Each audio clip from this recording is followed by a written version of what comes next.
Okay, so are you ready to dive into this? We've got a fun one today. Well, I'm ready. Let's do it. All right.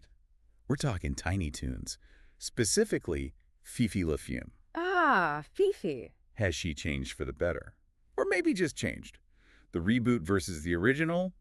That's what we're looking at. We've got articles, forum threads, people have opinions. Well, and it's interesting, right? Because it's not just like, oh, the animation style is different or the voice acting is different. It's like how we view a character like Fifi. Totally, yeah. Especially a character with a romantic subplot that's different now than it was back in the 90s. Oh, 100%. Like original Fifi, she was chasing after anything that moved, right, perfume or perfume, trailing behind her. Right. Was that like empowering then? Or was it just like, haha, funny joke? Well, it was a different time, wasn't it? Back then, seeing Fifi kind of flip the script and be the pursuer instead of the pursued, it was novel. Yeah. And, you know, maybe a little forceful with her affections. Yeah, a little bit.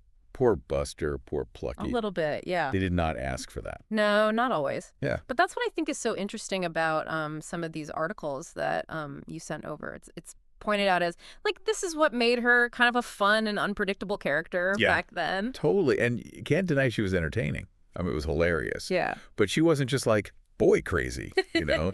She was a good friend to Babs and Shirley. All those forum discussions, people were, they were saying that. They loved that about her. Oh, absolutely. Yeah, I mean, that's a really key detail. It's what adds that layer of complexity to her character, right?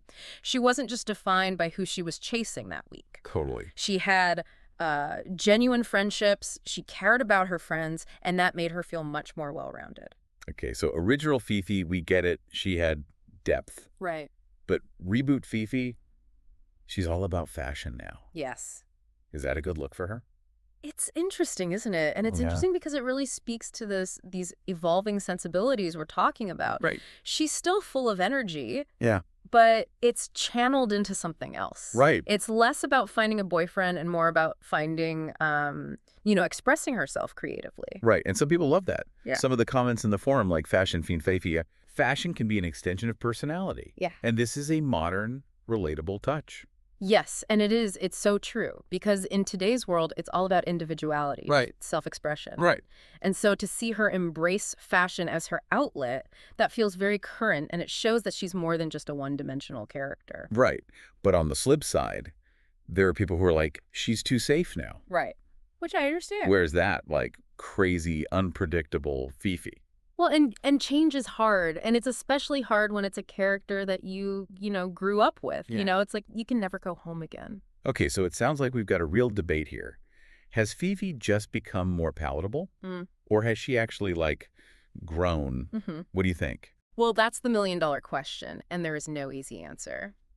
To really dig into this, we need to look at specific examples. Okay. Let's start with those classic Tiny Toon Adventures moments, the ones that everyone remembers, that really capture the original Fifi. Thinking about original Fifi, the first thing that comes to mind is love disguised as a pizza delivery boy. Remember that one? Oh, how could I forget? She was going to win over Buster, even if it meant, like, impersonating a pizza guy. She was committed. And the love potion. Oda love potion number 9. Oh, yes. Oh, my goodness. Dangerous stuff. They needed gas masks. Yeah. It's funny, though, because, we were talking about Pepe Le Pew earlier, right? And some people compare Fifi to Pepe Le Pew, but they're not really the same, are they? That's a really good point. Because, yeah, they're both like skunks with overwhelming sense. Right. And they love somebody. But Pepe was always tricking Penelope. Yeah. And it felt a little mean-spirited. Yeah.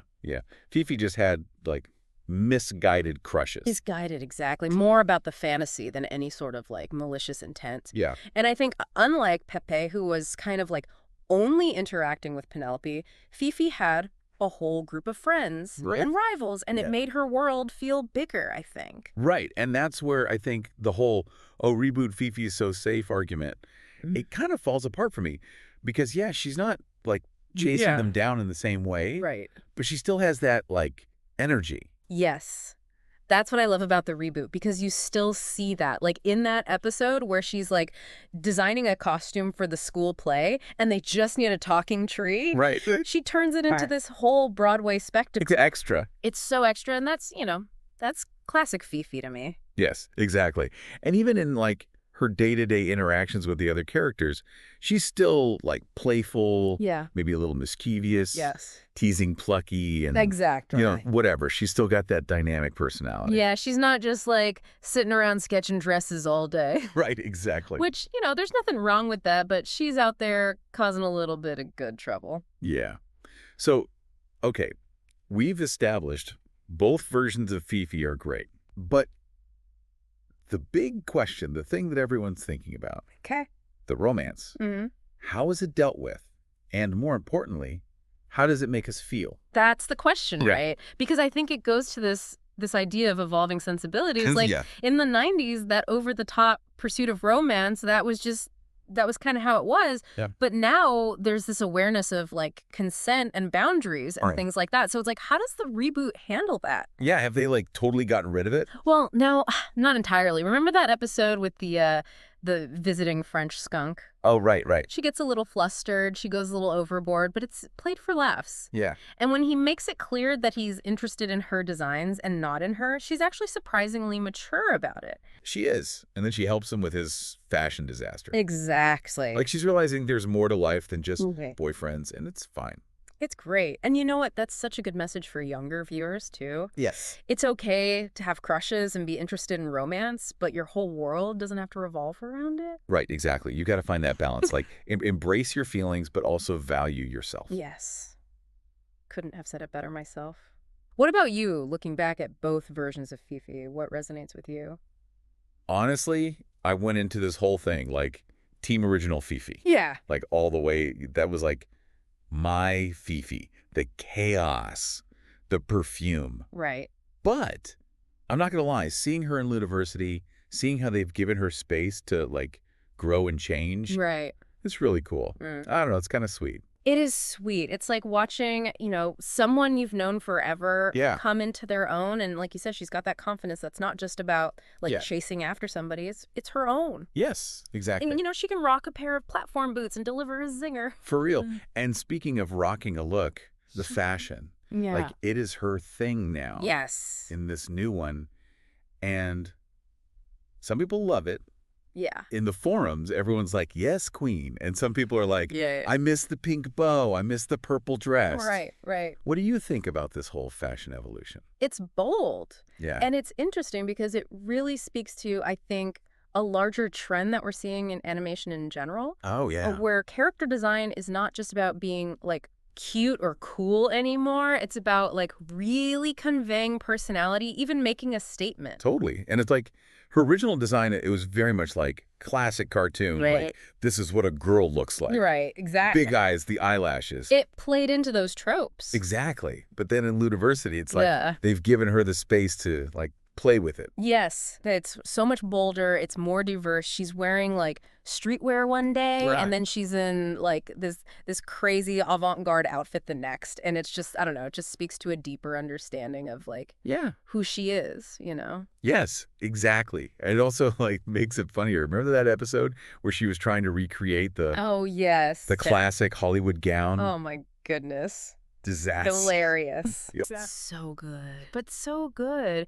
And I think that's what I love about how they've handled this whole thing. Yeah. Because they took something that, could have been maybe a little controversial, Right. and they turned it into something really creative Well, and ultimately, I think, really empowering. It's not a makeover, it's a glow up. That's what it is. It is a glow up, and it still feels, true to who that original Fifi was. It's not like they just erased everything and started over. Right. She's still got that same energy. She does. Just channeled in a different way. Exactly. And it's that reminder that, growth is not always about erasing who you were. Right. It's about finding those new ways to express yourself. Love it. So, as we wrap up this deep dive on Fifi Le Yeah. Fume, what's the one thing you want our listener to take away from all of this? I think it's that reminder that even our favorite characters, they're not frozen in time. They can grow, they can change, and those changes can lead to something even more interesting and complex. Don't be afraid of change. Don't just cry because it's over. Be excited about the next chapter. Yes. Who knows what they're going to do with her next. This has been so fun. Thank you. This was a blast. Listeners, thank you for joining us for this deep dive. Yes. Thank you. We'll catch you next time.